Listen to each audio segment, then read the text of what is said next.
And while Russia has unleashed a deadly attack on Ukraine, at least 18 people have lost their lives in Kryvyi Rih City. Ukrainian forces are retaliating with strikes on Russian energy infrastructure. As both the nations have been accusing each other of violating a fragile ceasefire, President Donald Trump's patience is running out.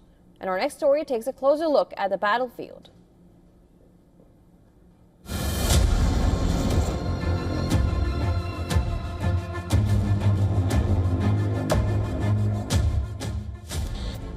Ukraine is under relentless assault. Russian missiles and drones are pounding Ukrainian cities. The war has reached a critical phase. Russia has unleashed a deadly attack in central Ukraine. These are images of Kryvyi Rih City reduced to ruins.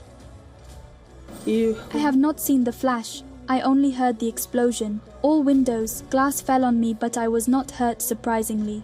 There were dead children laying there, crying parents. Horrible. And there was the crater, and there was smoke coming out of it, where there was the hit. Kyiv says at least 18, including 9 children, were killed in the devastating Russia airstrike. It calls it an assault against its civilians, claiming responsibility for the attack.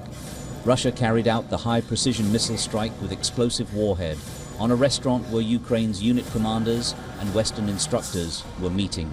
The Russian military claims the strike killed 85 Ukrainian military personnel and foreign officers and destroyed 20 vehicles.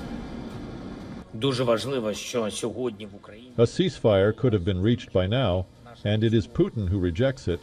It is Moscow who has not been moving to a ceasefire since 11th of March. And it is they in Russia who need a war, and it is obvious that Russia cannot be forced to peace by talking or waiting. Ukraine has launched a drone strike on an optical fiber facility in Russia's Saransk city, 820 kilometers from the Ukrainian border. Amid all this, Russian envoy Kirill Dmitriev's visit to Washington has renewed hopes of a ceasefire.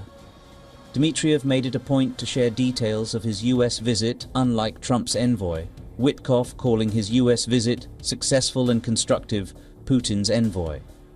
Posted a flight map showing his departure from Washington, even thanking X for verifying his account, but the U.S. is gauging Putin's move. Washington has issued a strong warning to Moscow at a meeting of NATO foreign ministers in Brussels. President Trump's not going to fall into the trap of endless negotiations about negotiations. We won't know soon enough whether or not Russia's serious about peace. If they are, that'll be great. Then we can move towards peace. If they're not, then we'll have to reevaluate where we stand and what we do moving forward about it. Earlier, there was talk that Trump and Putin will speak over the phone, followed by reports that the White House had changed its mind. But now, with Kremlin stating there are no plans for a conversation between the two presidents in the coming days. The question is, can the Trump administration persuade Moscow to end the war? And is Putin in any mood to do so? Bureau Report, WION World is One.